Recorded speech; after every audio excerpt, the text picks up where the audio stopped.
We're live. We've already done the intro. Guys. I'll hit the button on YouTube. I've already done it. Right. Right. So someone at YouTube decided that it would be a really good idea, even though you've hit the live button on your software, to make it an additional live button in the producer. So yeah, we've already done the intro. All right. So and Roberto was saying such wonderful. Roberto actually sang a song about Elite FPL. Yeah, he wrote the words himself. Yep. Roberto, how long have you been singing? Probably about 5 years now. Yeah, 5 years. 5 years. Yeah. The peak of your singing career. FPL. Literally.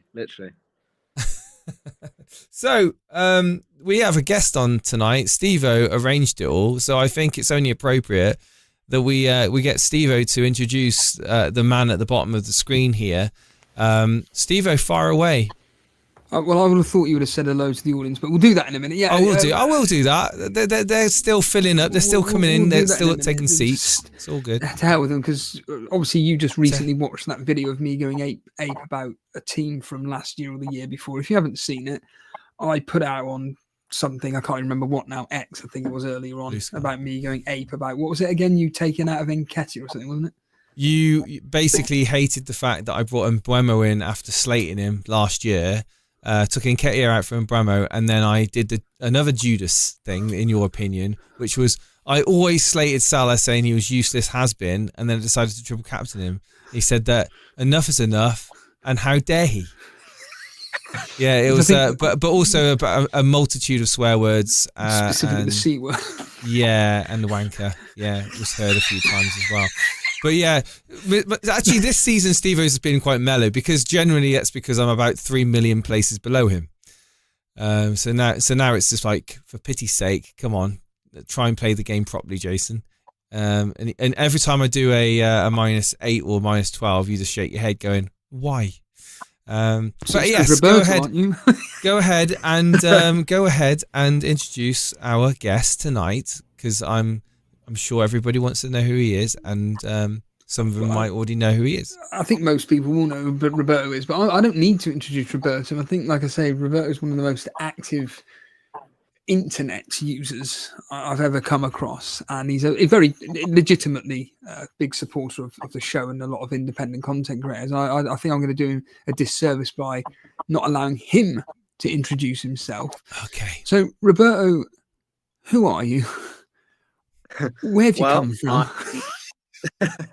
I am one of the youngest members of the FPL community, I think it's fair to say.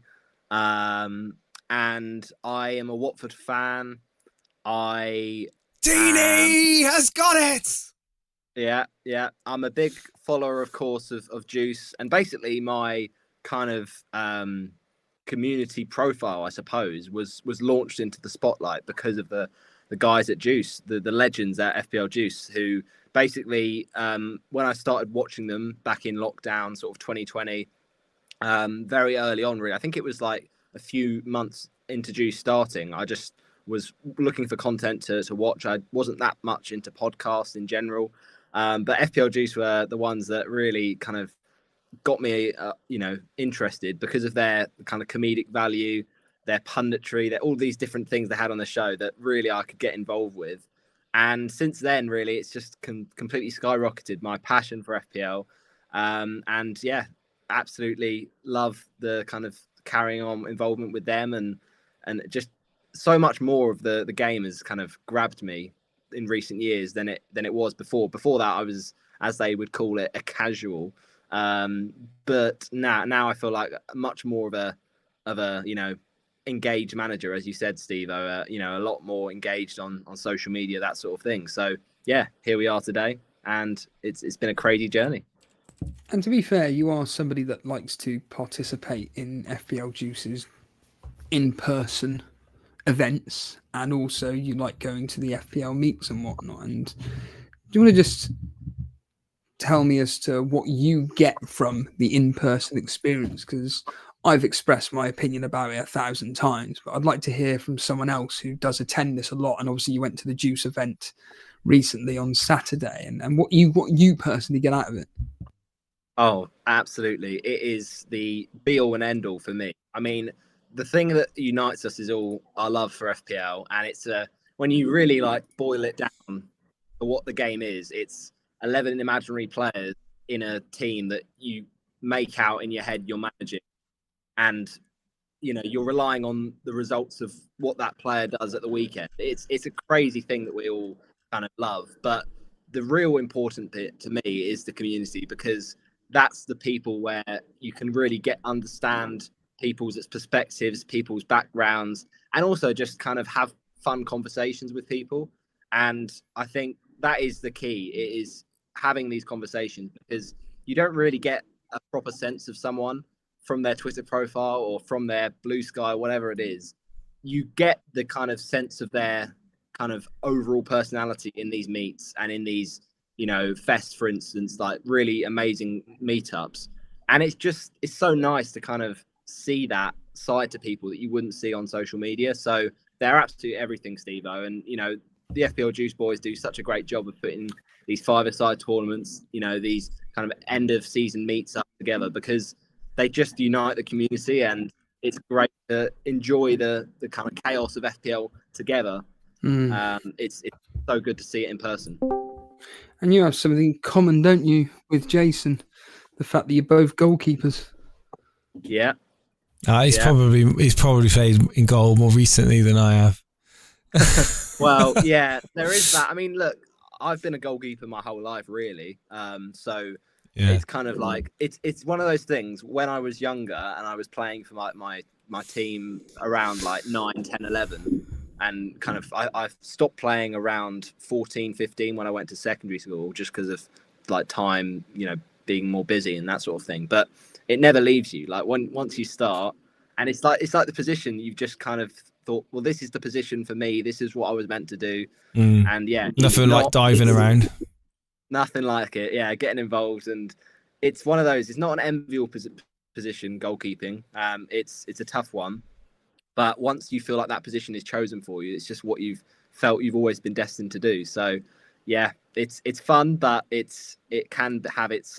It can be a lonely place. It can be a lonely place, but hopefully you didn't spend as many years as I did playing on the asphalt playground, diving around and hurting yourself. I think I've got I've got a dodgy wrist now after all that, and my knees are shot a bit. But what you sacrifice, to save a few balls. But yeah, it's that's cool. So yeah, do you still play?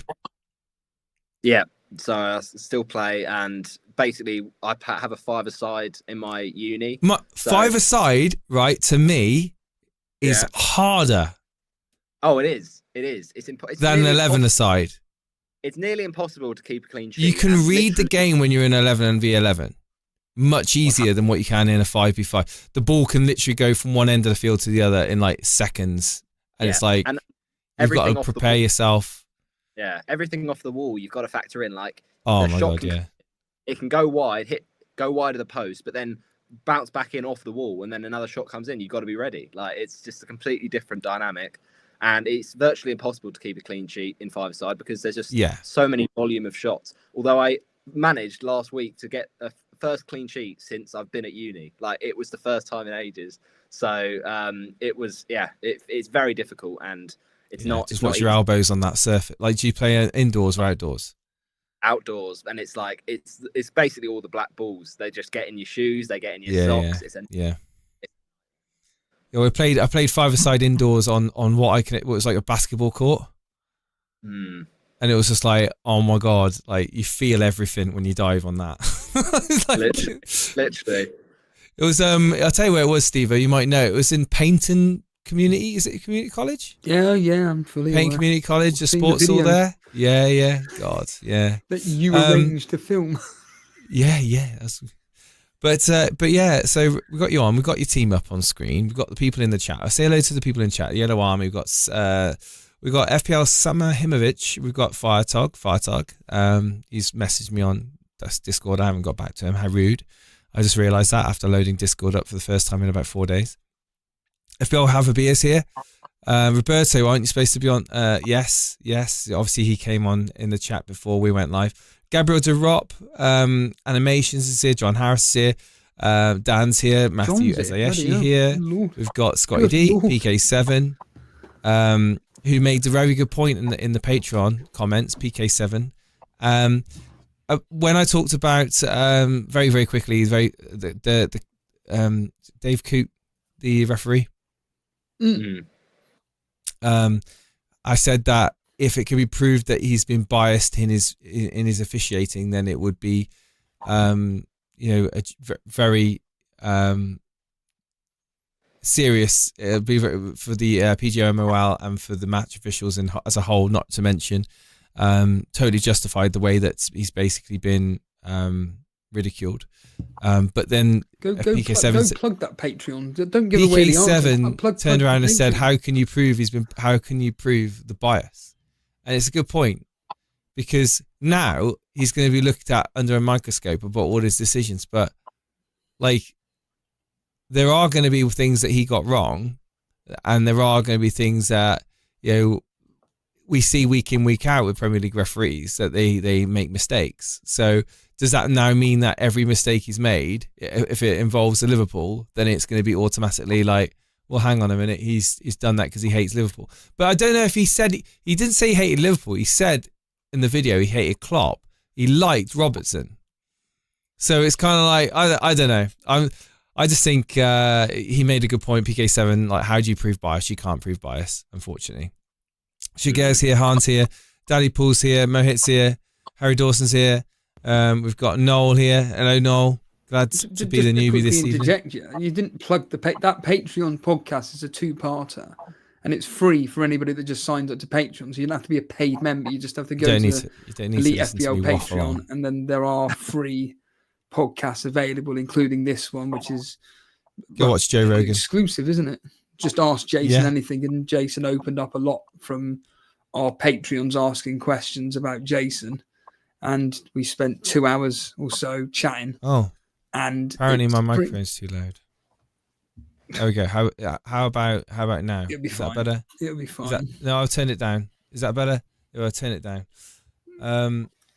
Every referee is going to hate a team or teams. He was just dumb enough to get caught expressing it. Well, I'd say that not necessarily every referee, because certainly in the lower leagues, it all depends if you're refereeing in a division that you have a vested interest in. Like, I've refereed in like very low level South Devon Football League, and I couldn't care less about most of the teams in there. In fact, any of the teams in there, because none of them were local to where I lived. And I hadn't heard of most of them. Like, I was driving all around rural Devon refereeing on all types of pitches, and I really had no clue where. I had to use like Google Maps and sat nav to get me around, because I had no clue where to get to half of them. And I honestly had no preconceived opinions on any of the teams, home or away. But I do think if you're refereeing in like a top flight in the Championship in the Premier League, then I can imagine there's going to be teams that you are more biased towards because of affiliation. Yeah. I think every referee in the Premier League is going to have some sort of bias towards one club or another. It's just natural. Like the people that say, "Oh, well, referees can't have biases towards Premier League clubs." What are the chances that all of those referees support like non-league clubs? It's tiny. Like it's bound to be inevitable. So I think people can spin it both ways. They can spin it as, "Oh yeah, he's got biases against Liverpool," but then look at all the decisions he gave for Liverpool in games. So I just think it's impossible to kind of do one way or the other, really. FPL Glasgow's in the house. We've got Daniel Lucas, Harry Dawson. We've got a cameo to Sergio Reguilon, apparently. Okay. That's Cy Bellamy. I'm sorry, but Cy Bellamy has that title. Cy is ridiculous. His lookalike is. I personally don't see it. I mean, again, there's each to their own. But So right, let's talk FPL. Well, I was going to say, just a question to Roberto: have you legitimately, Do you actually miss FPL when it's an international break / the Premier League? I can't really say that I miss it, to be honest, because to me FPL is hectic when, especially now, we have like 9 weeks in a row of just no international breaks. Like I need that switch off. Like if I keep on watching content throughout the international break, I think I'd probably just completely overrun and overburn. Like I couldn't do it.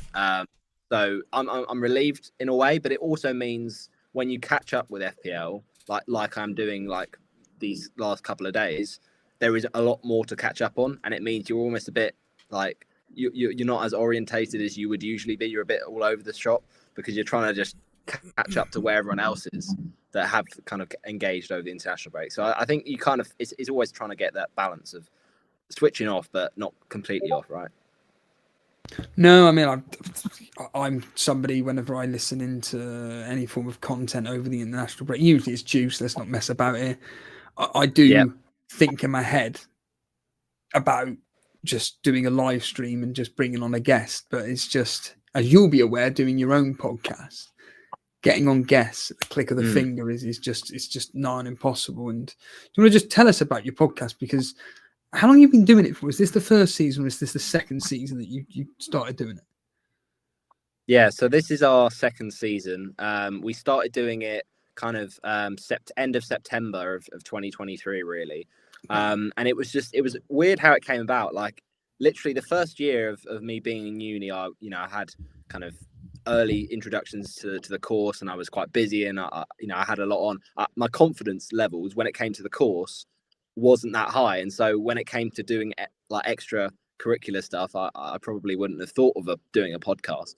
But it was funny, at the end of the first year, I literally just said to my mate who I'd really bonded with over that first year, we both loved FPL and we were actually living together in the second year, so we were like, well, should we just make an FPL podcast? And we were just like, yeah, that sounds like a really fun idea.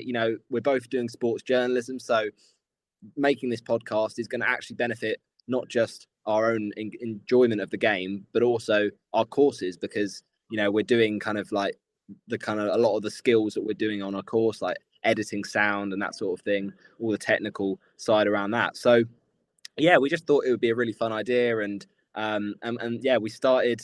It was at first very much like we were very much novices, and the content was a bit like dodgy in terms of sound quality. But as we kind of got on and got a taste for it, we started to see what worked, and we got one of Chris's friends, my co-host Chris, his friend Jack, as like our producer. So he was like putting out a lot of the episodes and that sort of thing. And then last season, at the end of last season, he graduated from uni, Jack. So we basically are just the two of us this season. We've gone again and we started again, and yeah, it's been really, really good fun again in the second season. So we're really enjoying it.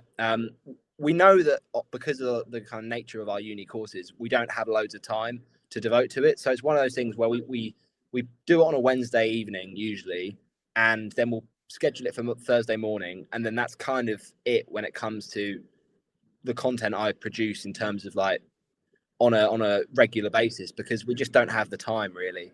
But we enjoy that slot really of looking at the game week and really just getting the community involved, and the guests that we've had on have been really, really great. So it's just great to kind of get other people's perspectives really, and we love the podcast. We really enjoy it. Who comes up with the quizzes? Well, that's a good question, Steve. I knew you were going to bring this up. I thought to myself, is he going to mention it? Yeah, he will, because he'll make sure that when he comes on in a few weeks that the questions are gettable. And look, we'll be honest, we do like to throw in a few toughies.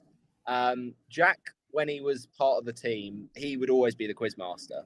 But then the weeks that he couldn't make it for whatever reason, I stepped in.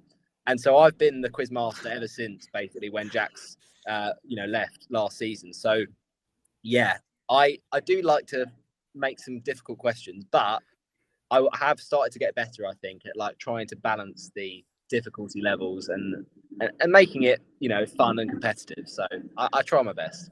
Do you do an ALF and cheat and use AI, or do you legitimately go out your way to find the questions?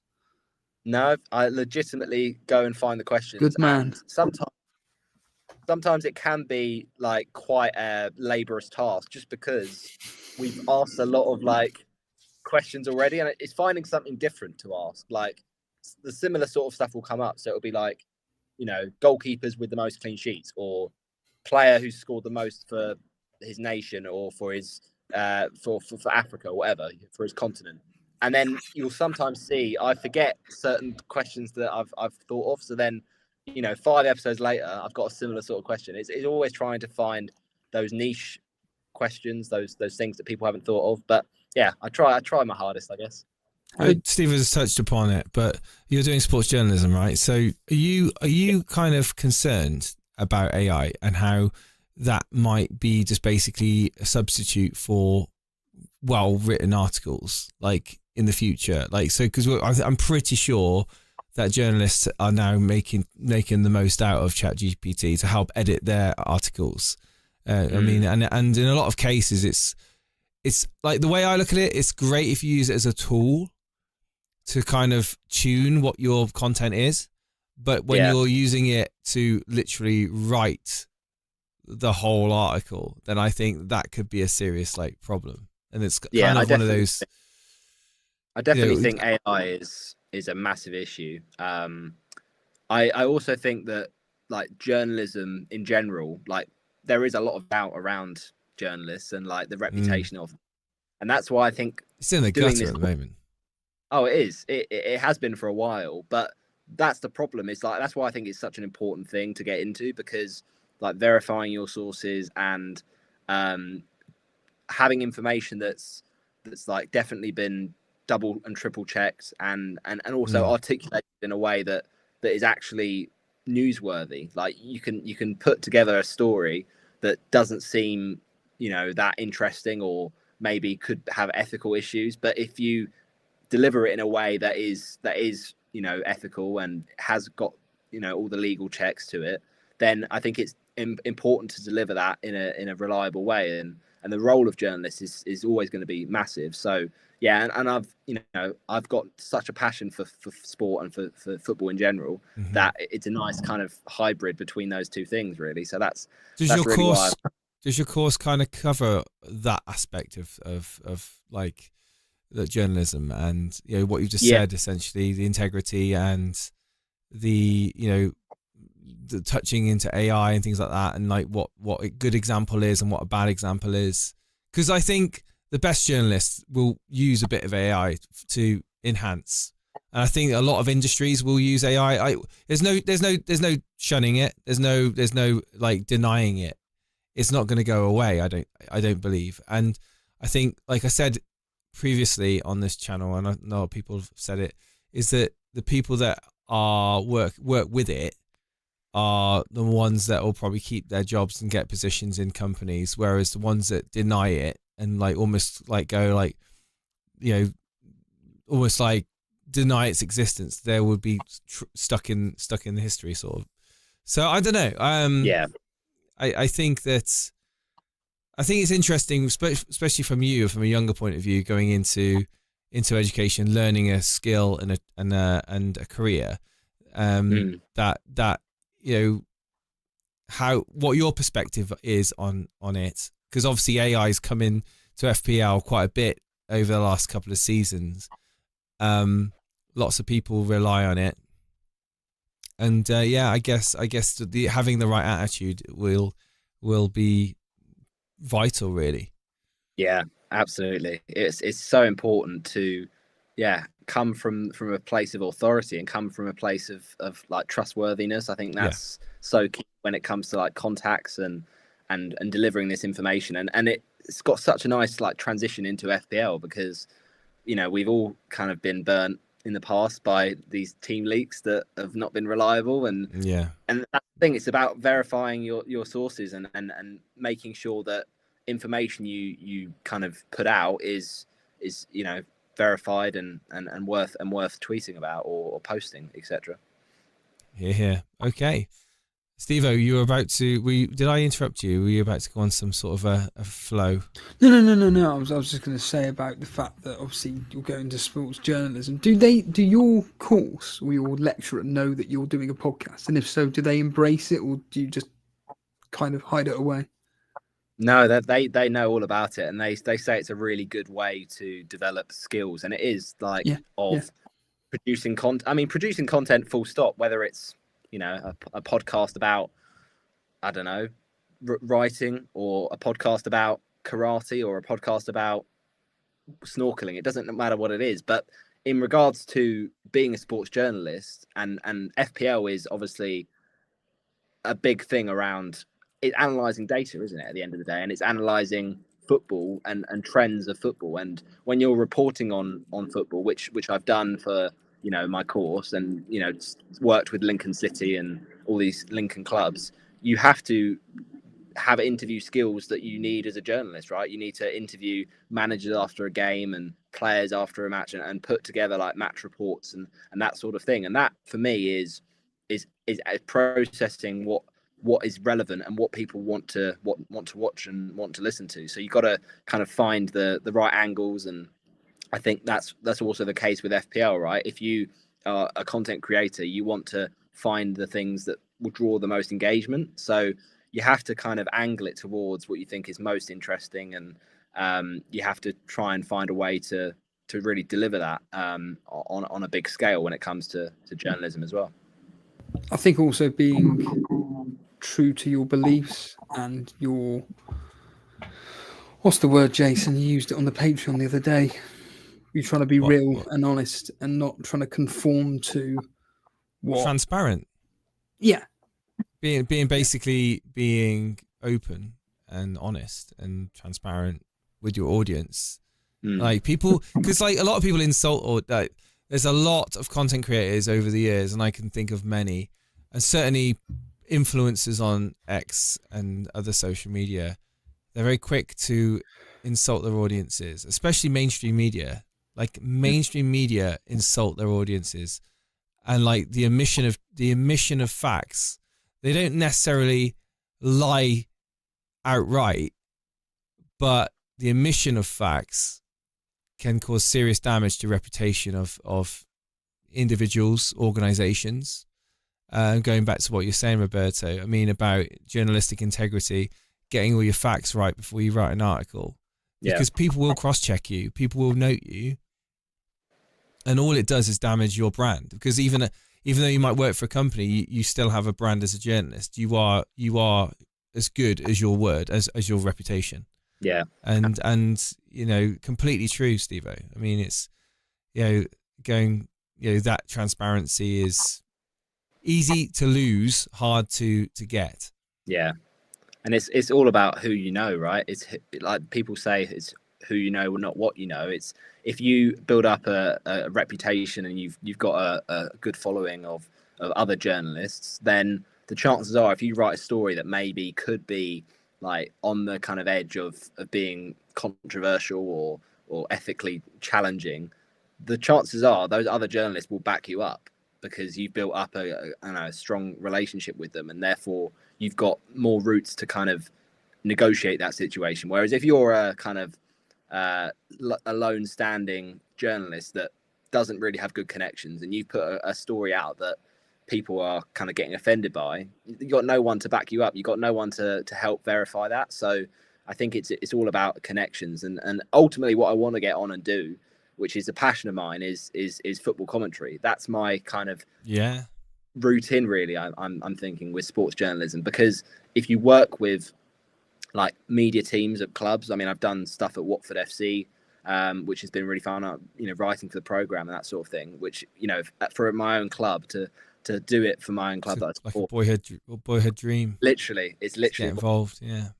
So to do that, and when you work with media teams like that, and I've done stuff like work experience with them, you get a kind of another side of the football industry that you don't see behind closed doors. Like you see how clubs work, and I think getting a kind of perspective of you always have to adapt to the changing world of the football industry, and part of that adapting is understanding what people are interested in. And from a commentator's perspective, like you should have your own style, but I think it's so interesting that there are all these different commentators out there, and they've all got their own kind of ways of doing it. But I personally listen to, the likes of Peter Drury and the likes of, Alistair Bruceball at the BBC, and they all have these ways of doing it. And to me, like, it's fascinating because there isn't a right answer with commentary. And that's why I think journalism is also exciting, because you get to leave your imprint in a way on the football world, whether that's, you're writing articles or you're doing interviews. So they kind of all interlink quite nicely, I think. I used to listen to, is it Sam Matterface? Yeah. I thought he was all right. He's a commentator, isn't he?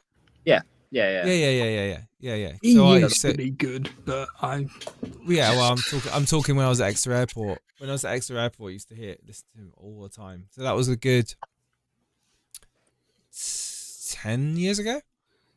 Yeah, when he started, he was refreshing, but now he's just molded. Is he dinosaur, Steve-O? Is that what he is? No. He's just become this. Just state the bloody obvious. He's good on his Talk Sport Sunday afternoon show with. Oh my God, Terry Grown. Oh my God, Roberto. Yeah. Someone Danny Boy is in the chat has put something. No, he's basically put Roberto commenting on one of the games for Elite FPL watch along would be perfect. No, just forget necessarily about that. But have you thought about doing a watch along and commentating on it? Oh, this is the thing.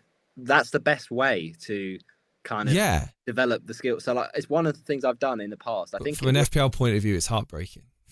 Sometimes that's the thing. If you're a commentator doing like a regular game and it's Man City against Liverpool, then you're detailing every single moment. But if you're commentating from an FPL perspective, you've got a goalkeeper. Oh my God, you've got a goalkeeper that's like 4.5 million and he's owned by no one. It's like Mark Flecken against Fulham, and you're like, just keep the clean sheet, Flecken. Bias. Like the impartiality of a commentator is what makes it great. And I can imagine if you had a vested interest in certain players on that pitch, and you basically were willing them on during the game, like, come on, I just need one more bonus point.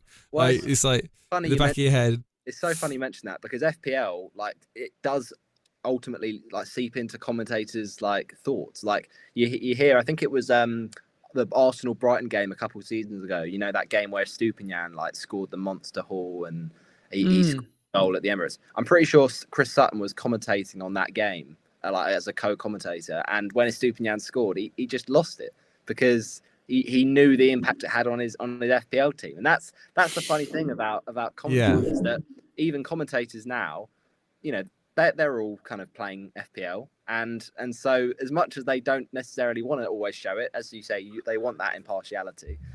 I disagree. I actually think they embrace fantasy football. In fact, I've heard them mentioning fantasy football virtually any commentary I hear, especially if it's a popular player like Haaland. Yeah. If he does really well, they will always say the line, I hope you got him captain in your fantasy football team. I remember years ago, funny enough, with Sam Matterface talking about Suarez when he got his 5th goal or whatever it was against Norwich. And he literally said, who captains Suarez in your fantasy team? They don't say FPL, they just say fantasy team. And I generally do think that the more the game gets into the mainstream, i.e. the fact that it is going towards the mainstream. Yeah. Yeah. Well, they've got a 5-line, literally a 5-line radio show. No offense, but 15 years ago, it was just people in anoraks with newspapers, and like it was more nerds. It was way more nerds. It's so much more casual now. Yeah. So much more easier to get involved. Like there's more content creators than ever. There's more youngsters getting involved than ever before. It used to be like an older man's game. And I think like more women get involved. Which is great as well. Women? It's like diversity. Yeah. A lot of women get involved in fantasy football. They just don't watch our show, Steve, because we're not exactly single. We're not exactly enjoyable. Yelena's with all audiences. So. You know what I mean? But essentially, what I'm getting at is that, and I feel Roberto's probably got a similar like opinion that fantasy football's only going in one direction. It's getting more. Yeah. It's getting more mainstream to talk about and to be involved with, and the official game. Yeah. How did you come across it, Roberto? When did you start playing, and how did you come across it, if you can remember? Yeah. So, funnily enough, I've not actually always been into football. So when I was younger, I actually didn't like it. I genuinely didn't like football when I was like about 8, 9. That was only a couple of years ago, wasn't it? Oh, you're too kind. You're too kind. Yeah. That moisturizer you're using. Yeah, it definitely helps. Like I was barely into football, and then literally my dad, around the age of like 10, 11, 12, got me into football, and from that point on, I watched games. I went to Watford games, and my dad went to school in Radlett, which is not far, and he kind of got me into supporting Watford. But from that stage, I was never aware of FPL. Like for me, it wasn't even a thing. And funnily enough, my dad has been playing it longer than I have, which to me is weird because I'm so much more obsessed about it now than he is. Like it's incomprehensible. But I only got into it starting playing FPL. I think it was the 18-19 season, and those couple of seasons, that season and then the lockdowns, I was. When I say what an introduction to FPL. That has got to have been the best FPL season. That was our first year on here, wasn't it? That's the best FPL season I've ever had. And it's the best FPL season that's ever been. Well, from your point of view, yeah. It was Alexander Arnold and Robertson. It was beautiful. Yeah, it was crazy. But you know what? Those first 2 seasons, when I say I was a casual, I mean a casual with a capital C, to the point where I genuinely didn't know what transfers were. Like, I would bring in players and just think that it would like be getting me points as I'm making the transfer before the games even happened. Like, I genuinely didn't understand the game at that stage, and I was such a casual to the point where I was taking so many hits. Those first 2 seasons, I finished like 3 million, 1.5 million. I wasn't Sounds really familiar, playing. Jason. Yeah, I was taking Elite Jason's book. That's what I was doing. I was watching the Elite FPL streams, and I was like, this Jason guy, he's the FPL prophet. I gotta really replicate this guy. Can't be slagging people off, Roberto. Not this season. Trouble, I mean, I'm blushing. I need to turn the. It's the red lights, honestly. No, in all seriousness, when I was watching your streams, I was like, I'm not going to follow that guy's opinions. What's he doing? And that was just last week. Yeah. Don't. And we would actually agree with you and say, like, for anyone watching, do not follow our advice, because we'll follow your advice. Yeah. Well, no. What's your rank? You're actually not doing too bad now.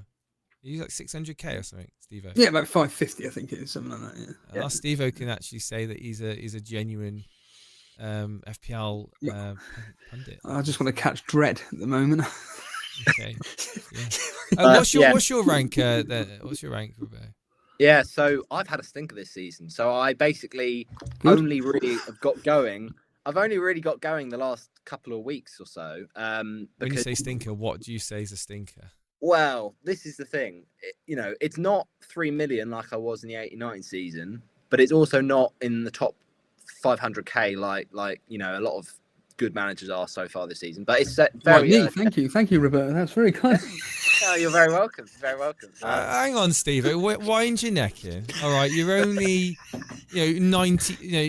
You're 85 points clear of me or something like that. It's not exactly the end of the world. It's not like, oh, I'm never going to be able to catch him. 85 points over, how many weeks we've got? We'll take that -8 into account. That's 85, 93. Yeah, give me 6 good weeks. But no, the thing is, when I listen to your pods, guys, and you're always like, it's all about Steve-O v Jason, that rivalry, that friendly rivalry.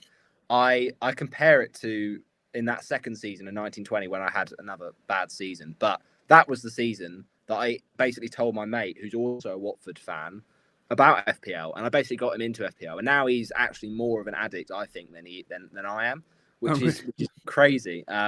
So yeah, my mate Adam, he didn't actually know what the game was. I introduced it to him, and the first game, I think it was that Liverpool Norwich game, and he just played the triple captain on Salah first game week, and I was like, fair play. And that season he beat me, and basically I've made it my mission ever since to keep on beating him. But what I'm getting at here, to go back to your original point, is I really didn't think I'd get into FPL, but it's more sort of a case of when I got into FPL Juice, that was it at the start of kind of 20 to 21. That season I started taking FPL seriously, and it showed in my ranks. Like, not probably because of Juice, bless him, Juice. That's not the reason for my ranks. You're not going to slag them off as well, Roberto? Nah, but even they know.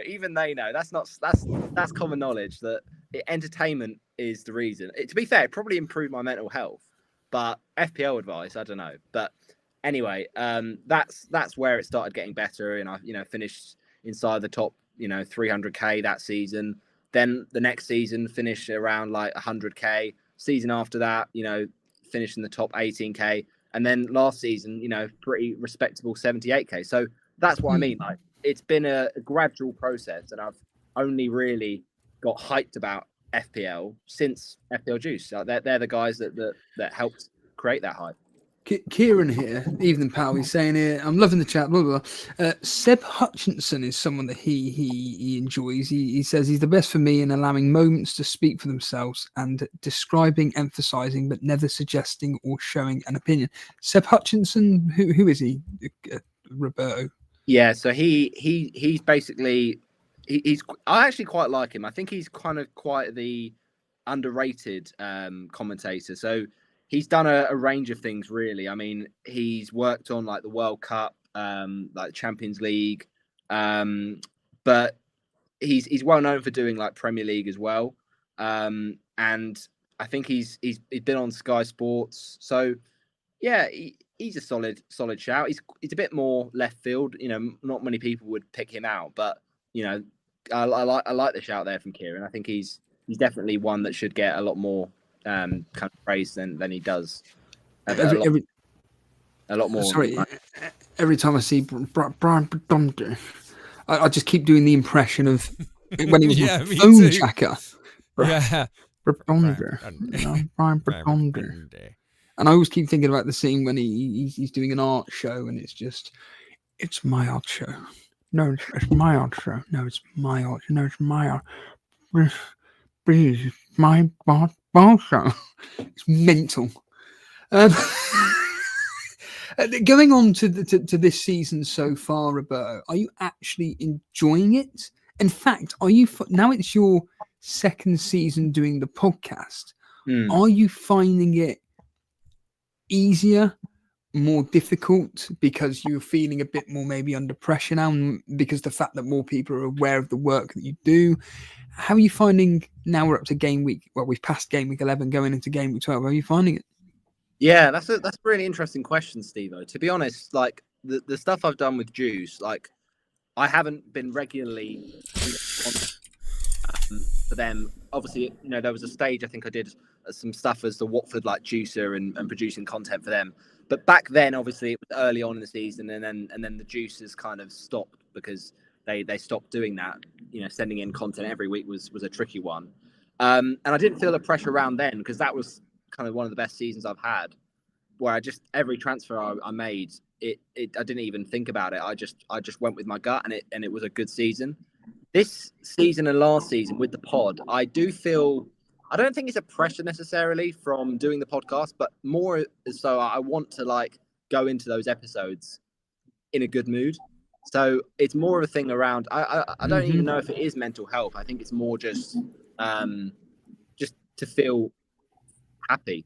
Like, I know that's very similar, but it's more of like I'm in a good mood this week. I got 76 points. Like when I said that last week for game week 11, I was actually feeling good about it. But I don't think it's a massive factor, to be honest, when it comes to doing well in FPL. I always just think, play the game how you want to play it, and if it ends up getting you a good rank at the end of it, then it's a bonus, really.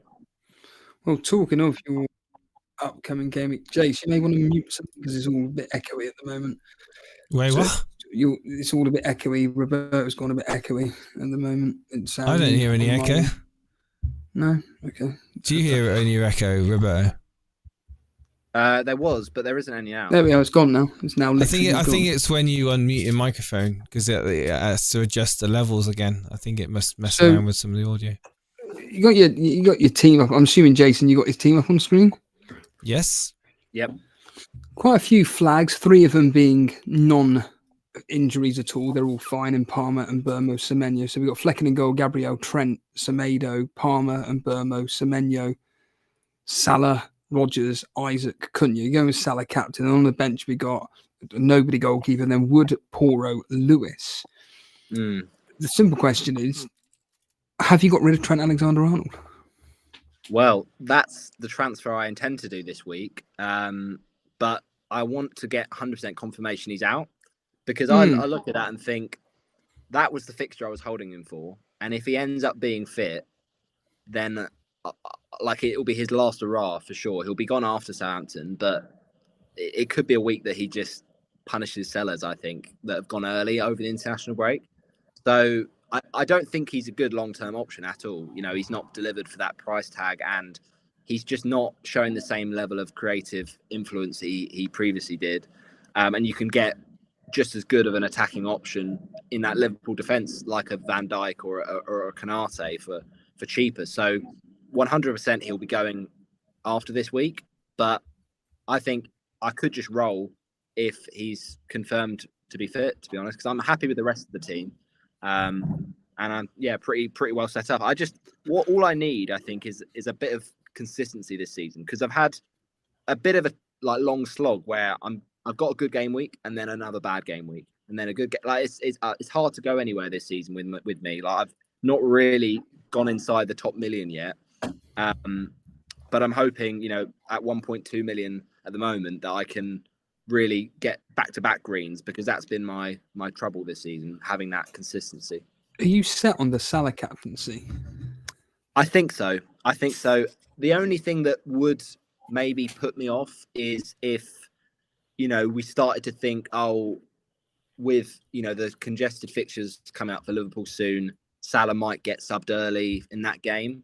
But I'm convinced that he'll play enough minutes against Southampton to do enough damage because there's been Ramsdale rumours of him having an injury. Bednarek has been rumoured to have an injury. So I just think it's all falling quite nicely for Salah to be the best captaincy this week. But I don't also, I took out Haaland. I think it was it game week? Yeah, game week 11. And as part of that, I brought in Isak. And that was really nice when he did that against Forest. But I honestly wouldn't be surprised if Haaland did well against Spurs. So it's one of those things. If you had Haaland right now, I wouldn't necessarily say just because Salah's the best captaincy option, you should switch them. But as someone who's made that move, yeah, Salah's definitely, I think, my captain. It's weird with Palmer because if he wasn't the early kickoff, he'd be a lot higher up on my captaincy list. But it's just that thing of if he blanks in that first game, it's just hard to come back from that when Salah's yet to play on the Sunday, I think. Yeah, your team is. I'm looking at it here. It looks really strong on paper. Everton away for Flecken. It's a choice that I have whether I play Flecken or Verbruggen. I think they're about equal, the pair of them, to be honest with you, in their respective fixtures. Gabriel at home to Nottingham Forest. Well, you're not really going to be playing Poro ahead of him. You've then got Trent. Whatever happens with him once we get... Okay, Trent Alexander-Arnold gets ruled out for Southampton. What are you doing? Probably Van Dijk. Boring as it sounds. Just a straight swap. Yeah. You're not concerned about what Coman's come out and said about his potential injury? Yeah, I mean, there's always these international break injuries you get that there might be something there. But if we get all good news, I mean, if not, it'll be a Konate. I just think having a Liverpool defender, as much as it looks grim after this week for the next couple of fixtures, you're going to want one after then because they are just the best defence this season. And regardless of fixture, I just think you should have one Liverpool defender. And Trent is showing that he's not worth the value this season. So just anyone else will do, I think. And when you look at defenders this season, like there's not been any clean sheets. So you're looking at purely attacking returns. Well, there's not been that many of those either. So let's just revert back to the team we think over long term will get clean sheets, and that just simply is Liverpool, I think. Semedo away at Fulham versus Lewis at home to Tottenham. I always go with the rule of thumb to play the premium team defender. Are you set on playing Semedo away at Fulham, who are guaranteed to score with Raul Jimenez? Yeah, I know. That's an interesting one because I think these next two fixtures for Wolves are much worse on in reality than they are on paper. People will say, "Oh, yeah, you got to play your Wolves players against Fulham." But yeah, as you say, Fulham lightly score in that game.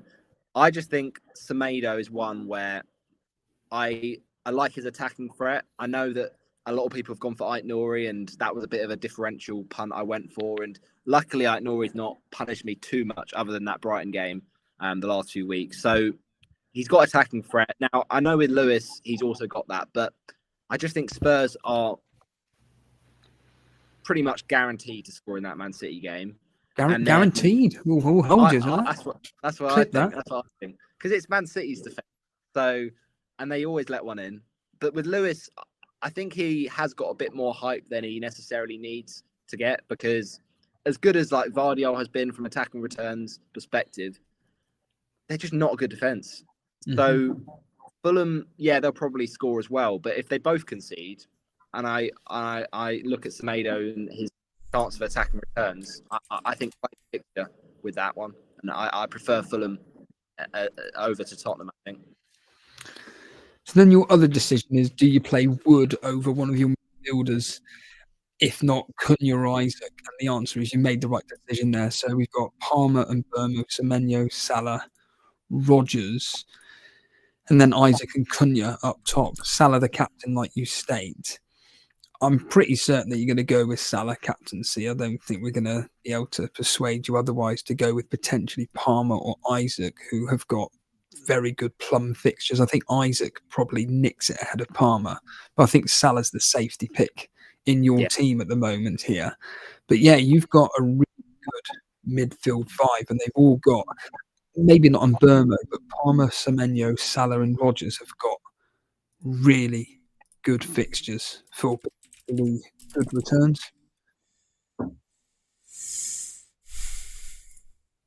Yeah, I'm hoping that this is a big week for me. I look at it on paper and it looks great, but this is what FPL does to us, right? Most of the time, it looks great pre-game week, and then we'll come away with 35 points, and then you'll just think. But I trust in the team, because I think players like Semenyo, I've seen a lot of people kind of jumping off him. I think the fixtures for Bournemouth long term are really good, so I wouldn't be selling him anytime soon. Rodgers is one that I might have to reluctantly sell when I want to get in someone like a Saka around sort of 13. Have you seen their fixtures? I know, that's the thing. Villa's fixtures are great as well. That a lot of teams have got great fixtures, but we have to get rid of someone, and I think Semenyo is more important to keep hold of probably than Rodgers. Okay. But it's very little in it. As I said, it's a reluctant sell probably. But other than that Trent move, I don't think my team needs another transfer. I mean, I've got only one free transfer this week anyway, so taking a hit doesn't really make sense, I think, in my position. And like you say, you've got Isaac and Cunha ahead of Wood. I think it's probably the right decision. I think that Fulham game, Fulham will come out on top. I'm expecting maybe a 1-0.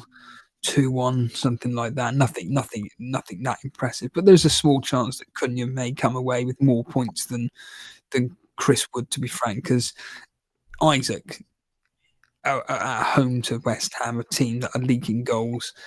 I think that is obviously the right move. We got a question here from Gary Thier, but it's for all three of us. I'm not going to bother answering this because I've already answered it on his own personal channel, but for you and Jason, we'll let you go first. Roberto, do you think being a content creator makes you a better or worse FPL player?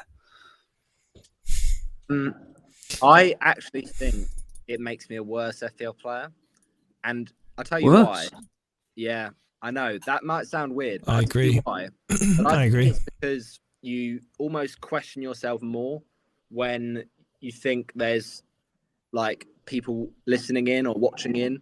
Like, for instance, I think you were talking about this on when you went on with Gary's channel, Steve, about like, people in the comments saying, "Oh, make this move and you did something else and you regretted it. Sometimes it's very easy to get lost in your own thoughts of, oh, I'm doing this, but then you hear someone else's opinion and then you get sidetracked a little bit.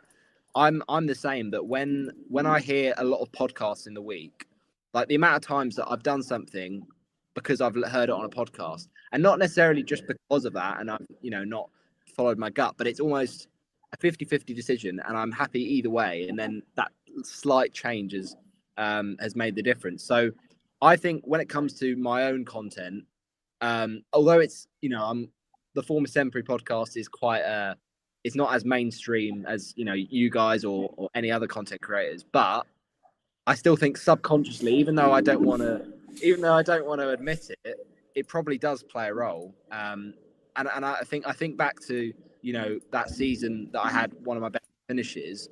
Yes, I was. I think it was the 2022-23 season, 18K.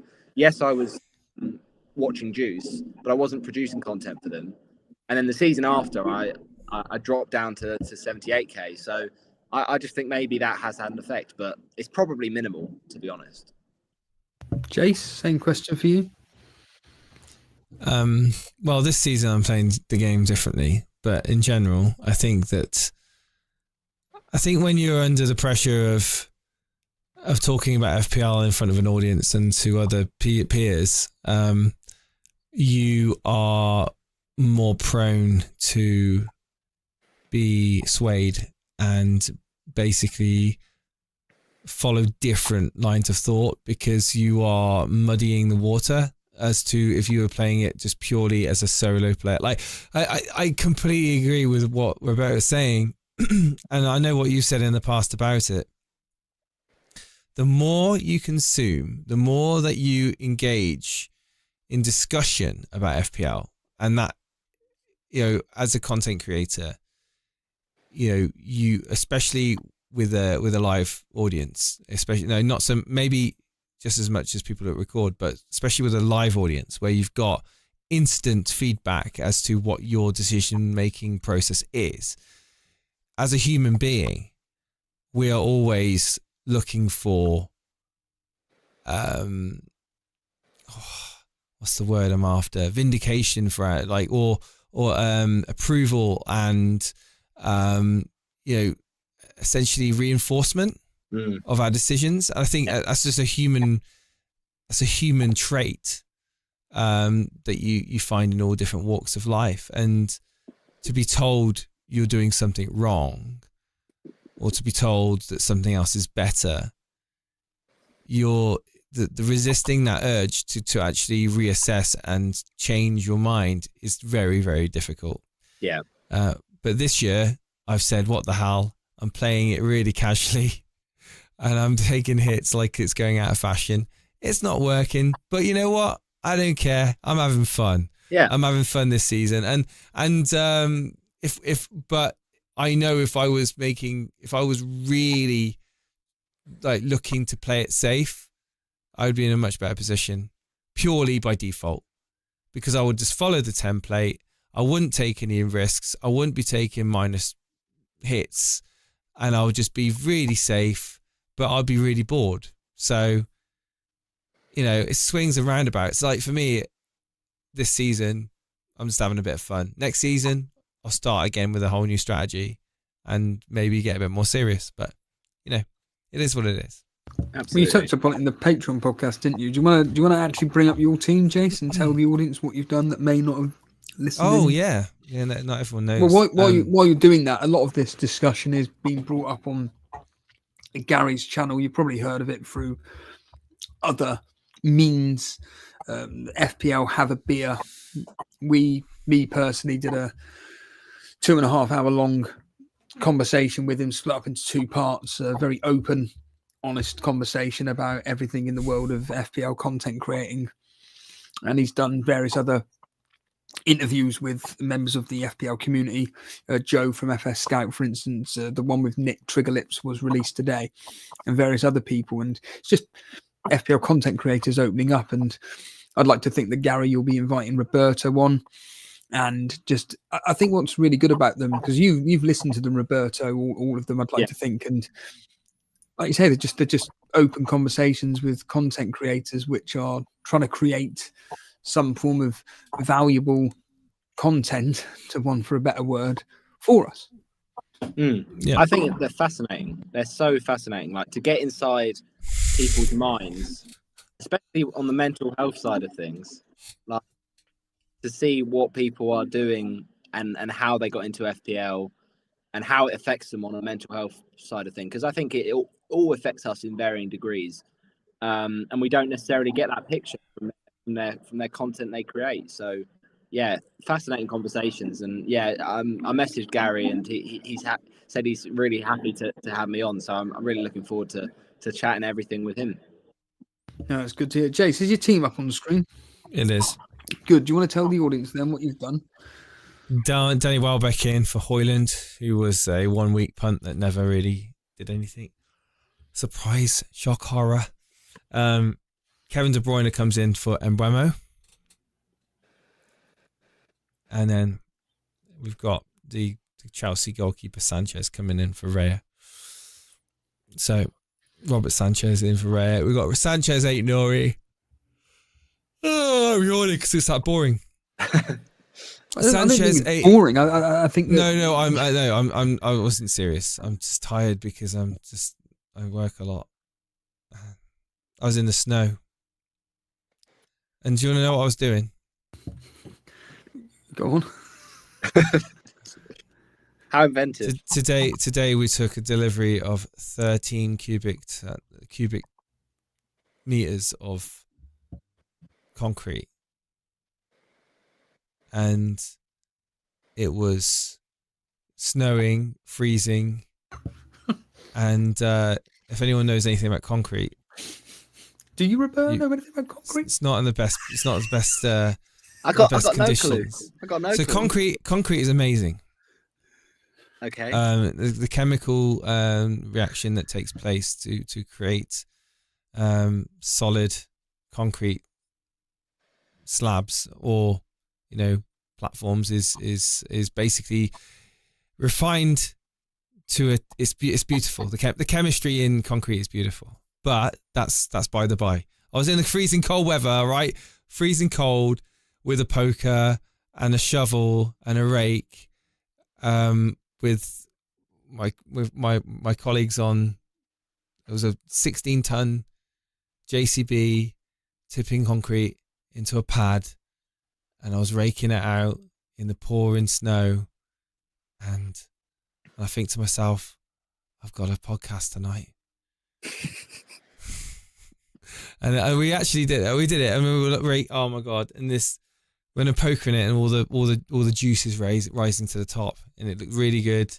And obviously we have to cover it because there's a chemical reaction going on. Even if it's the temperature's like 3 or 4 degrees, the chemical reaction in the concrete will heat the concrete up, and it'll start to get quite warm. So you just got to cover it. So even if it reaches freezing temperatures tonight, it should still be good tomorrow. So that's why I say the beautiful thing about concrete is that it's if you do it right, you can get the job done in all weathers, even in snow and in freezing conditions. But I wouldn't recommend doing it like in this weather. To be honest, it's not great. Yeah, I'll be honest. I'll be honest, Jason. I don't think I'll get that minute back. And on that note, ladies and gentlemen, we are ending the stream. The good news is I nearly felt a woman's arse at work. So, every cloud, We'll take what we can.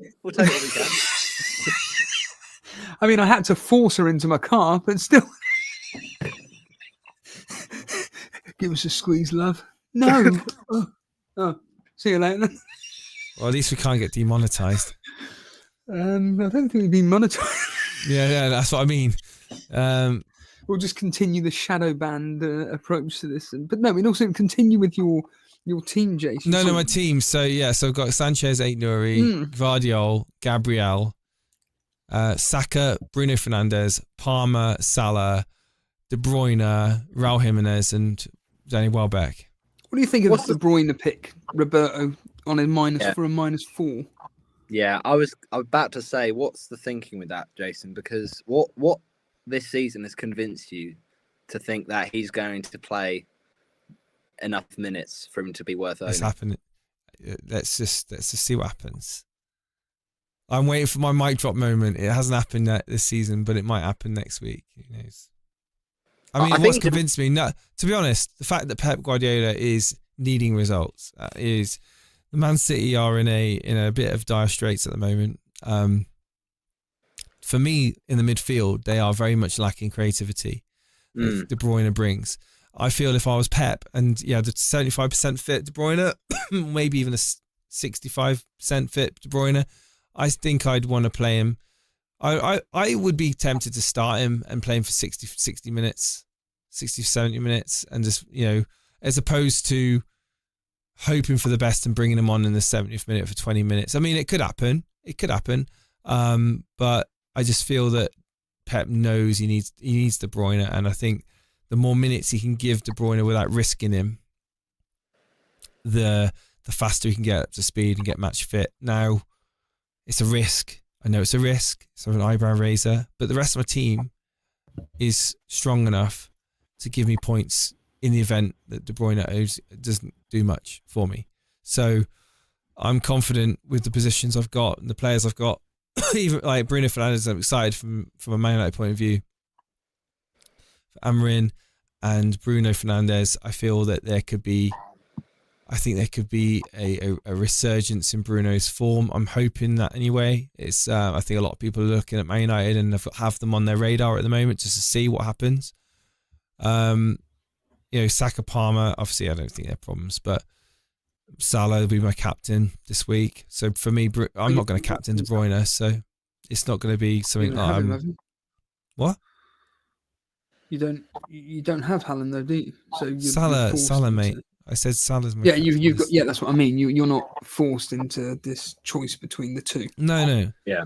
No. And so Salah's my captain anyway. So De Bruyne is kind of like, let's see what happens. If I get a good point score from him, he has a fluke. No flurry of assists. But, I'm hoping that it will counteract anything that Haaland gives to owners. And obviously, even better if he gets goals, which he's got goals in his locker. I mean, again, it's a massive risk, and I completely agree. It's a massive risk. But you know what? I said earlier on, I'm playing for fun. I'm not playing for points. Shut up. No, I'm not playing for I'm spending points. I'm not playing for them. Yeah. I'm not here to listen to people going, that's a great team. It's a great template team. Yeah, it's the same team as mine.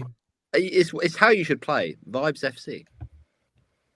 Yeah, I mean, I'm enjoying it this way, and I might not finish in the top 1 million. I might not finish in the top 2 million, but I really don't care this season. I really have resigned myself to the fact that I'm having a bit of fun, and that's what it should be. I think from a healthy point of view. Not saying take hits and do stupid things, but if you can play the game and have fun, then you're playing the game right. Exactly. Preached. Yeah. So that's my team, and I think every player there, barring De Bruyne, I think people would be like, yeah, it's pretty good. So, everyone's allowed the one punt, right? Yeah. So, there we go. That's my punt. It is a very nice team on paper, to be fair, and so definitely Salah captain. Yes, definitely Salah captain. Yeah, I'm swayed towards Haaland this week due to Tottenham's injury crisis. Go for it. What did Haaland get a hat trick for Norway this week? Yep. Confidence is high, and if Kevin De Bruyne is back, WhoScored.com, I've just checked, are predicting him to start. Ooh. So maybe it is the week where we see that De Bruyne was the answer after all. Why Haaland hasn't been performing well. Yeah, but it'll end up being, I guarantee it now, that it'll either be Haaland will get the goals and De Bruyne doesn't do nothing, hopefully. or it'll be Haaland gets the goals and De Bruyne gets just as much as points in from assists and clean sheet bonus, etc. So, Animations wants me to captain KDB. I can't. No. come on. I can't do that. Saturday no. night football. Me and Ray can react to it. Well, we are going to be reacting live to it straight after. You could join us, Jason, after Kevin De Bruyne gets a triple return of two assists and a goal. Come on. After Tottenham, He's got a history of doing well at home to Tottenham as well. So. Yeah. So basically, Roberto is proving the point of being a content creator, how easily swayed you can be. We'll find out on the update after the update. See if I've moved my captain over to KDB. Let's see if this subliminal. Well, it's not subliminal. It's pretty much in your face peer pressure. I think there are. I mean, this particular game week. I mean, is there any players for you, Roberto, which you're fearing not owning? Maybe Haaland being the one. Yeah, I mean Haaland is definitely the one. But there are plenty, like Fernandes, for instance, that I don't have. That, you know, in an ideal world, if I'd have got him in instead of Salah, but I was always gonna get Salah with being a factor, you know, in the coming weeks. Liverpool are just ticking away, getting the results. They're like, I almost feel like they're under the radar, but they're not, you know. Yeah. And I think this could be Liverpool's year. I know I don't want to say it as a United supporter. I don't want to say it, but the fact is that they've hit the ground running under Slot. Salah's back to what I would say is like, you know, four seasons ago levels, in my opinion. And I think to myself, could they do it? I mean, Arsenal got close last season. Could it be Liverpool this season? Liverpool fans in the chat, let me know your thoughts. I think Liverpool, they are getting early, like branded as favourites, and it is way too early. But they are going to be up there. They're definitely going to be in the conversation alongside Man City and maybe Arsenal, but I just think Liverpool, like what people are surprised about is how much Liverpool have impressed this season. But we knew that even under Klopp last season, their team was elite. Like basically all the work that Klopp had done for Liverpool, it made the job so much easier for Slot to just take off how they ended last season. So carry on the same work. And in a way, I think with Slot in particular, I think he's done well to just, as you said with Liverpool, Jason, like they're just quietly doing their own business, like going about their own work, and they're not too in your face. They're not too, and they're not getting carried away. Yeah, they're not doing enough. They're not celebrating too much, like that sort of thing. The celebration police haven't been had to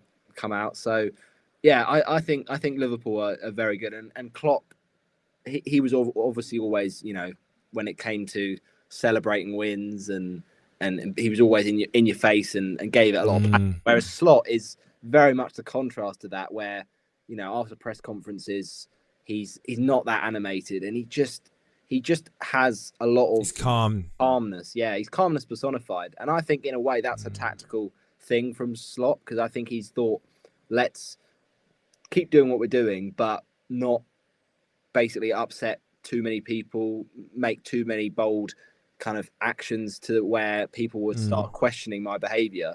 He's been consistent. He's been consistently calm. Yeah, 100%. Yeah. Well, it'll be interesting to see what happens at Christmas and after Christmas, won't they? See who's top. Talking of Watford, I'm just looking at your season so far. Yep. Considering you're sixth, good God, 23 goals for, 22 against. I'm just looking at your last 6 fixtures. Lost 3-0 to Luton, 2-1 to Leeds. You beat Blackburn 1-0. You beat Sheffield Wednesday 6-2, and then your last 2 fixtures have been 1-0 loss to Swansea, 1-0 win against Oxford. You're going to lose against Plymouth. You just know it. And then you're up against Bristol City. Probably. This go on. Well, I can see. Yeah, away from home, it's not been good. It doesn't look like. Yeah, that's exactly it. I mean, this season as a whole, believe it or not, Steve-O, has been absolutely revolutionary compared to what a lot of Watford fans expected. Because we were one of the teams that were tipped to actually go down. Like, that's not actually a joke. No. Like, yeah, genuinely. Some pundits said this Watford side, what with the owners and the kind of the backroom kind of mess, genuinely people thought we were going to go down. But at the end of the day, Cleverley's come in and he's been absolutely sensational in terms of what he's done to connect the fans back to the club. And we're winning games now with good performances. Like previously, we never looked like a team that were actually working together, working as a unit, all pulling in the same direction.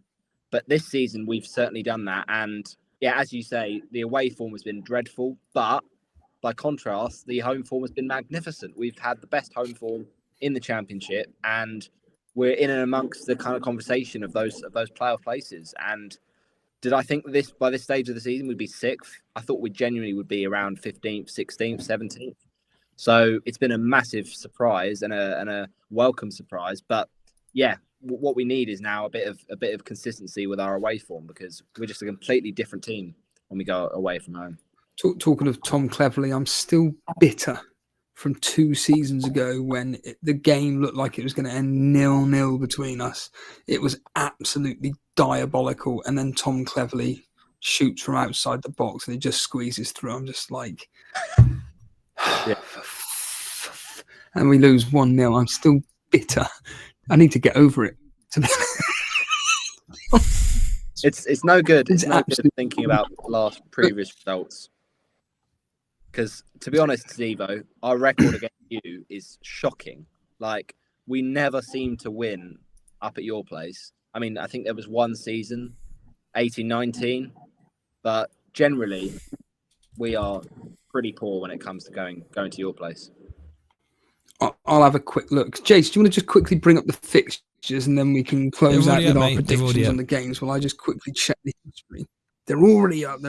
Yeah, I'll just quickly check the history between Watford and Burnley, because I want to see if Roberto's right between our history. Well, we know the score though. Roberto's going to end up being 0-0, 1-0 either way. I'm just going to shoot into the house to grab a drink because I'm going to cough too much. Yeah, that's fine. That's fine. So between us and Watford, this is the history, Roberto. Oh, God, 1-1, 1-0 Watford. 2-1 Burnley, 0-0, 1-0.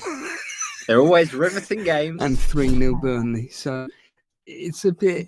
You are right. You beat once in 6. Yeah, it's not been great. It's not been great, I'll be honest. But yeah, hopefully this season we're on the up. Yeah, it should be. I mean, we're doing okay. As a position states, we're doing well, but I don't know if you've watched any of the Burnley matches. I doubt it. They are absolutely dire. To be completely honest, it is just. I saw the highlights. I saw the highlights of the West Brom game. It was. There were highlights, were there? Right. Okay. I know. Someone actually spent their dreaded time like sifting through the highlights of that game, trying to find just some form of action in the game that would amount to 3 minutes. I mean, honestly, they deserve a medal because I believe the only thing that happened in that game was a disallowed goal for us. That's it. Yeah, literally, that was the most important thing that happened in the game. I think there was probably worth a shout for the fans to be part of the highlights, because that's genuinely how good the game was. It's dreadful because we get as far as the opposing team's box and then it's just anybody in the box? No, right, pass it back, start again.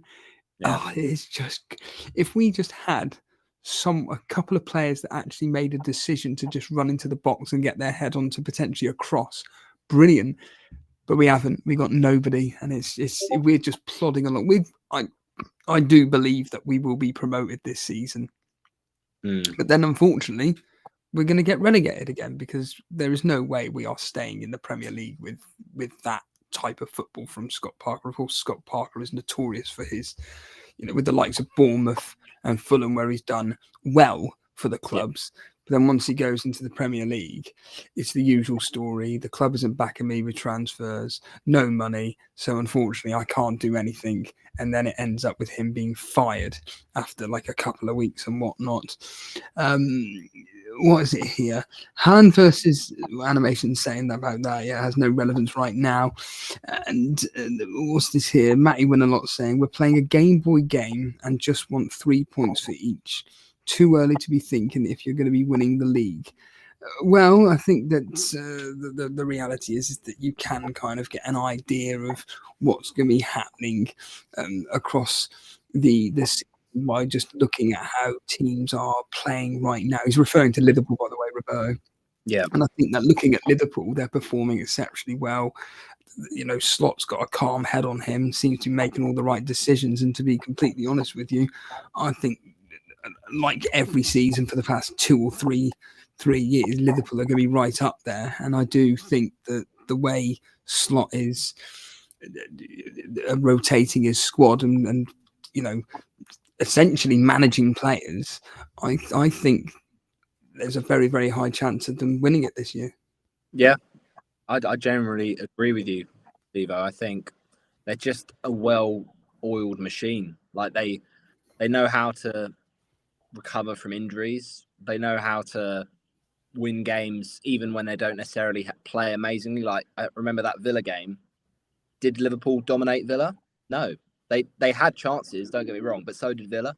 Like Villa on another day could have, put away a few of those, and they just found a way to win. And that's ultimately a indication of a team that can win the title, a team that can be up there challenging. They just find ways to get the job done. While we've got a few people here right now, I just want to say, if you are enjoying the stream, please make sure you are hitting the like button. And of course, if you are brand new around here, hit the subscribe button. FPL Samihimovic is saying here, Palace are going down. I don't think they can pull off a dodgy escape again. Any thoughts on Crystal Palace this year? They just don't seem to be able to get a win. Incredible, isn't it? They got to be the epitomization of slow starters. Yeah. They look like a team that on their day would be absolutely fine. They were so good at the end of last season. But I genuinely think it's, as much as people will say, it's the obvious answer to say, but players like Elite leaving, as much as it's one piece of the puzzle, it has a knock-on effect. It's a domino effect where it's going to impact the whole kind of morale of the team. Such a key player leaving. And obviously, they had a bit of a summer where players left, like Ayew, like Edouard, and you kind of think, bit dodgy in terms of why is everyone thinking now is the best time to jump ship. So they're a great team, and I have no doubt that they'll stay up because their squad is simply too good to not stay up. I think there's basically 3 worst teams in the league this season, but I also think they need to get some momentum because when you're in this situation, I remember Watford actually did it in 1920, where I think it took us like 13 weeks to win our first game. Now, don't get me wrong, Crystal Palace, they will win games this season a lot more comfortably than that. But when you're in a certain rut of form, even the best teams can actually look like relegation fodder. So I genuinely think, they need to get a run together, but they should be fine. They've got players like Nketiah. Like on his day, he's a player who can really go on a good run and deliver them wins. So I'm not convinced they'll go down this season.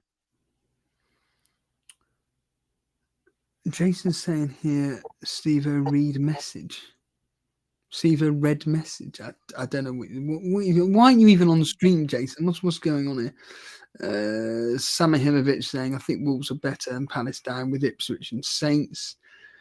They better go down, says T-Fax. So long since we saw a team properly raided after relegation. Luton somehow escaped with Adebayo, Doherty and Morris, bloody hell, Morris, remember him, crying out loud. Well, while we're waiting on Jason, I think we'll just crack on with the score predictions. So when it comes to Saturday, Are you listening into Streamception from the moment it kicks off? Oh, absolutely. I'm there. Yeah. Yeah. So I'm normally an hour delay deliberately so I can actually have something to listen to while at work. And we're going to be having, obviously, the news about the team leaks will be about whether Palmer starts or not, which he will do because he's already been pitching in training. So he'll be starting. But Leicester at home, they ain't too bad this year. They're up against Chelsea, who aren't too bad away from home. I do think, though, that Chelsea will come through this. And you're genuinely thinking Palmer could be a good shout for captaincy this week? Yeah, I generally think if he wasn't the 12:30 kickoff, I'd say it'd be 50-50 between him and Salah. But because of the way the games are scheduled, I guarantee most people will pick Salah. And I also think more people will consider Haaland than they would have done if Haaland was, say, for instance, at the same time as Palmer. But the fact that Palmer's that early game, a lot more people will consider Salah and Haaland playing later. It really shouldn't be how we play the game because the points are collected at the end of the game week. It doesn't matter when they're played, but it's just a psychological thing where you see everyone else, and ultimately we're all playing against each other in this game, right? So you see everyone else with their teams, with their captaincy still to come, and they're already 20 points up on you. And then if you're one captain down and they're a captain up, you just think to yourself, well, I'm finished. It's such a psychological thing. It really shouldn't be, but it's the game we love. It's the way it goes. So I think, if you don't have Haaland or Salah, which I think you should have one of them, then Palmer definitely captain. I'd say. What's your score prediction? I'm going to go with Chelsea to win this. I'm just going to go with the standard 2-1.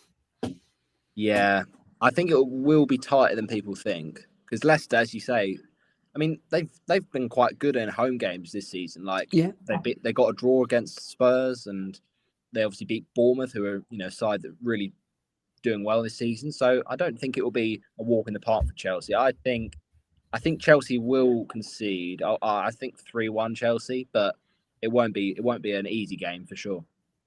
So Jason Sanchez is down the pan straight away as we move into the 3 o'clock kickoff. So me and Ray will be doing our Saturday night reaction for these next several games: Arsenal versus Nottingham Forest, Aston Villa, Crystal Palace, Bournemouth, Brighton, Everton, Brentford, Fulham, Wolves, and Man City, Spurs. We'll be going live at 8 p.m. So it all kicks off with Arsenal versus Nottingham Forest. This should be a clean sheet, shouldn't it be, for Arsenal? Surely 1-0, 2-0, something like that. Well, you know how the story goes. Everyone starts their Arsenal defenders. Everyone benches Chris Wood, and Wood inevitably scores. Can't wait for that. But no, I'll predicting an Arsenal clean sheet, but whether or not it happens, they just can't keep conceding Arsenal. There's got to be a stage where they revert back to type from the start of the season. They're just too good of a defence to not. So yeah, it'll probably be an Arsenal comfortable 2-0, I'd say. Yeah, I know Ray was banging on about the fact that now Odegaard's back. Like you were talking about cogs in the machine.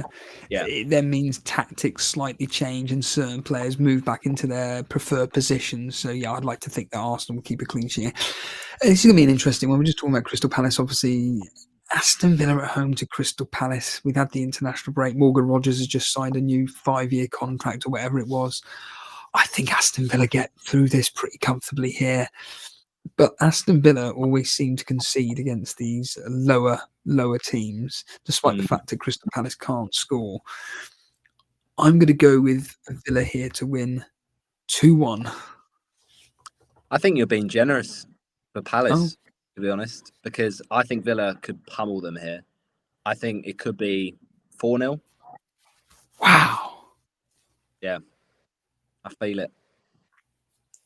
Hopefully Rogers gets something. Okay, well, all Villa goals, and they'll be, Duran, FPL.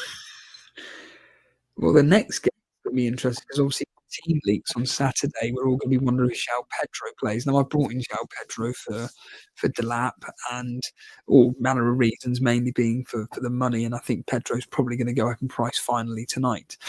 But Bournemouth, a team at home this season, very, very good against a Brighton team who, well, there's just a well-functioning, oiled unit.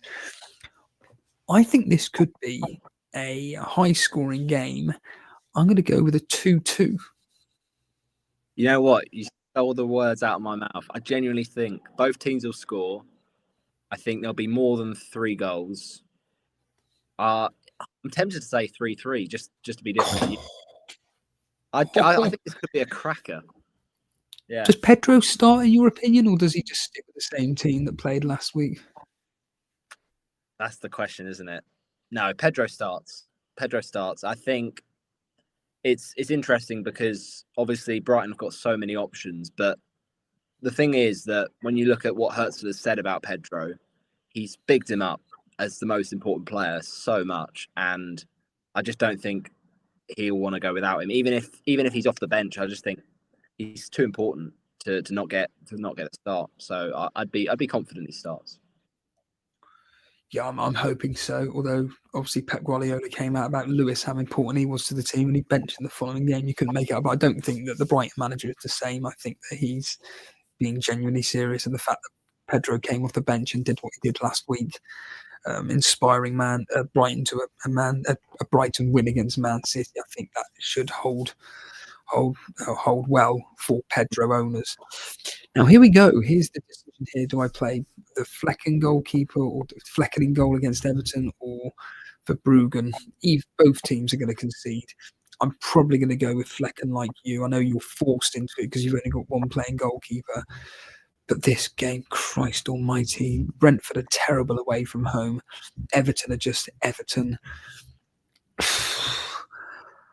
I'll go with a 1-1.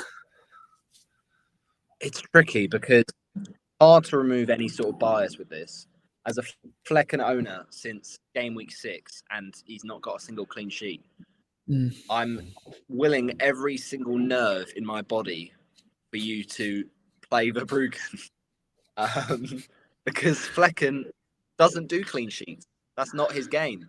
But I also think to myself, these next 2, surely against either Everton or Leicester, the Flecken clean sheet has got to come.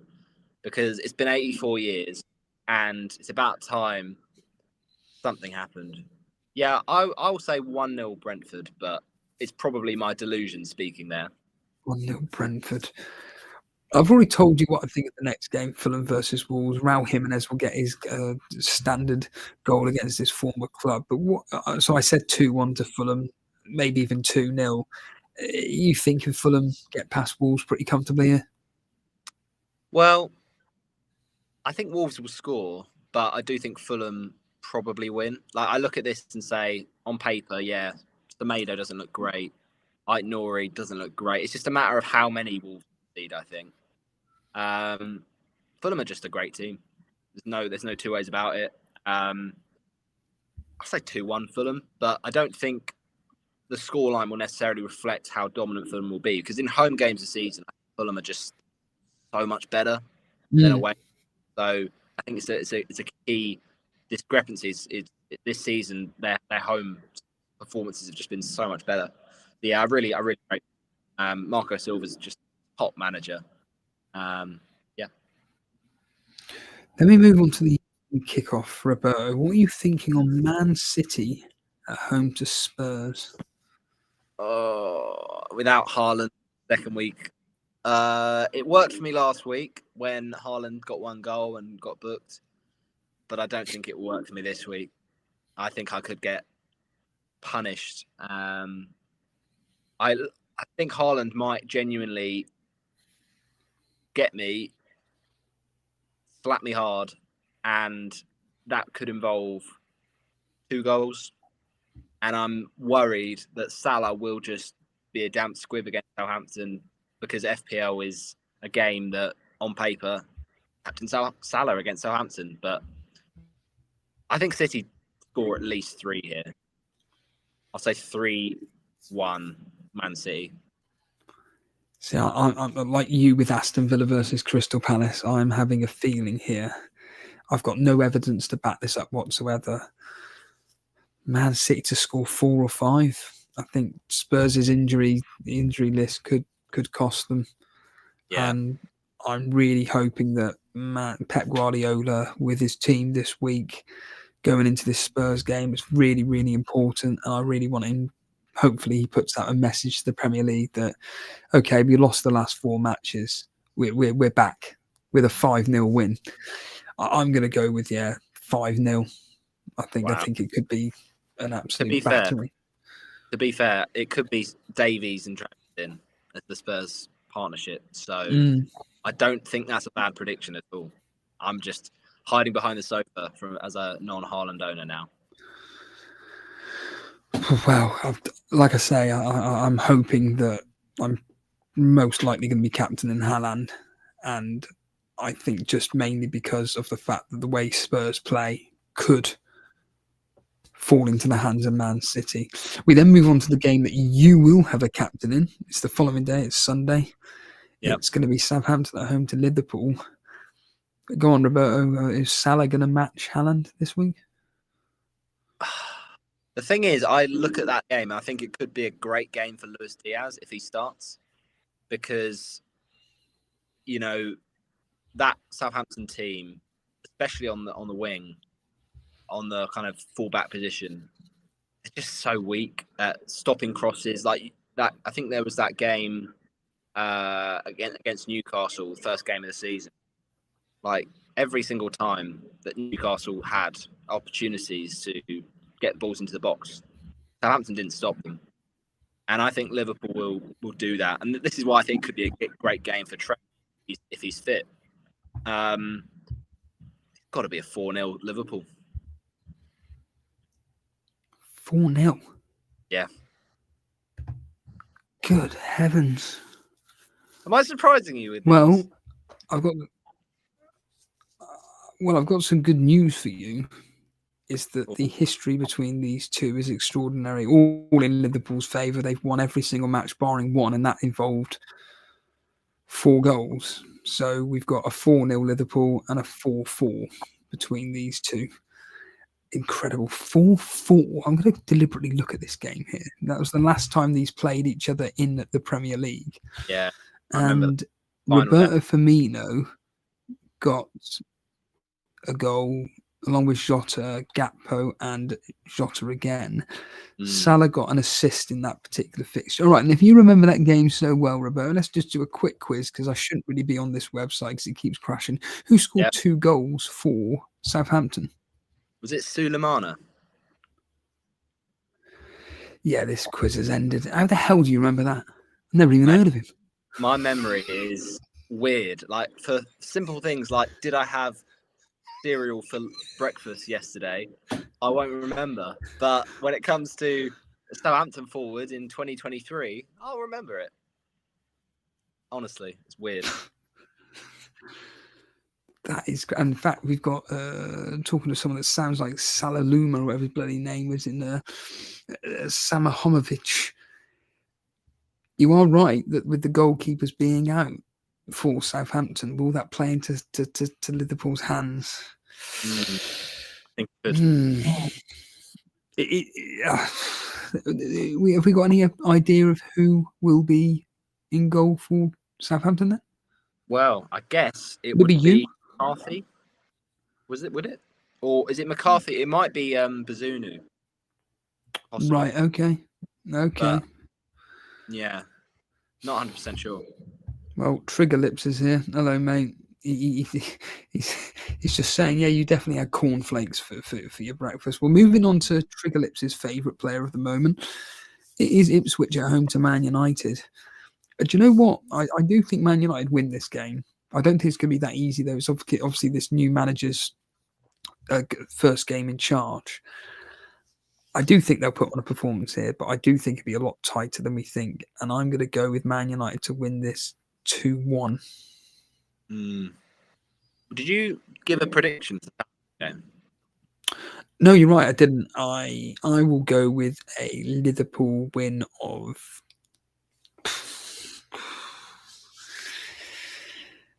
I think it's going to be a lot tighter than what people think, and I reckon Southampton scoring this. No, actually, no. Fuck that. I won't. 2-0 Liverpool. I'll go 2-0 Liverpool and 2-1 to Man United. Nice. It's interesting because the Ipswich Man United game, actually, recorded the latest performance temporary this evening with Chris, and he was talking about this game and saying he thinks it'd be a goal fest because there's basically a bit of research he did about first games for new managers in the Premier League, and often whether it's a win or a loss, they're full of goals. So I think this could be a goal fest, but Ipswich can't win the game. I don't think. I think they could get a draw, but United will have too much firepower. I'm going to go 2-3. I'll say 3-2 Man United. Bloody hell, Roberto, this is going to be a really, really good high-scoring game week if all your predictions come through. Bloody hell, 3-2 to Man United. Let me move on to... I'll be honest with you, I can't stand it from an FPL point of view when there's a Monday night fixture. It just drags out the week so long, but we've got Newcastle at home to West Ham. Newcastle win this pretty comfortably. I'm going to go with 3... Do West Ham score? Yeah, Jeroboam normally turns up in these fixtures. I'll go 3-1 to Newcastle. I like that. I'm going to go 2-0 though. I think this will be the sort of game where West Ham, they look threatening, they score a couple of good chances, and then it gets ruled out. And Newcastle get a couple second half. Yeah. Well, we're moving into the thick end of the fixtures as Jason returns, as we're about to close out the show. But this is coming into the, like you said at the start of the show, the busy time of the period. And Roberto, it's all about saving those transfers and making sure we got nailed players. Absolutely. It's all about that. Minutes men. Minutes are king. Yeah. Because it's the December. It's players are going to be tired, a bit like Jason is right now. Players are going to be tired. There's a lot of race, and going to want to get ready for the Christmas holidays. So it's about time you had a strong squad, for sure. Absolutely, and hopefully Jason's just heard that valuable information. Having a strong. I've been listening. I've had to take a Layla paracetamol because I've got a blisteringly bad headache. It's come out of nowhere. So yeah, apologies for missing the. Well, to be honest, my score predictions are worthless anyway, so it's probably a good thing that I didn't get involved in that. But I was listening to you guys. Yeah, I'm bloody freezing because I just walked through the garden to get to the shed. So I'm going out of a warm shed up to the garden into the house, and then vice versa. It's like cold outside. It's got to be like minus lovely something. Lovely. Yeah. So, you know, I'm tired and I want to go to bed. And I just had to make myself some lunch for tomorrow. So, I just want to say a massive thank you to Roberto coming on tonight. I think he's a breath of fresh air. I think he's a very smart young man, and he's got a career in front of him in sports journalism. And I hope that you continue to stay, just stay true to yourself and like be yourself and keep that optimism and good sense of humor, because you've got a cracking sense of humor. Sarcasm comes through from time to time, and I love it. I think it's great, and I think that it's a great from someone who quite often, you know, has negative views on young people. It's great to see. It's great to see someone with their head firmly on their shoulders, doing everything right. So, yeah, real privilege to you coming on. Thank you so much for coming on and being part of the show tonight. And if you don't know who Roberto is, then get yourself over there and tune into his podcast. I couldn't be more happier with tonight's show, and hope you guys have enjoyed it. Hit the like button, subscribe, listen to us back on repeat if you haven't been here since the beginning, because it's been a great discussion. Lots of topics covered, and I hope everyone's FPL points are brilliant this weekend. That's all I have to say. Really appreciate. I was just going to say a quick one. You've put a pinned post that apparently we're on Blue Sky. Oh yeah, do you know what? Like I didn't even know about this. I didn't even know this thing existed at the beginning of this week, and then I just went onto Twitter, and I see that the thing to do at the moment is to go over to Blue Sky. And here's the irony: we don't even use X, so we definitely won't be using Blue Sky.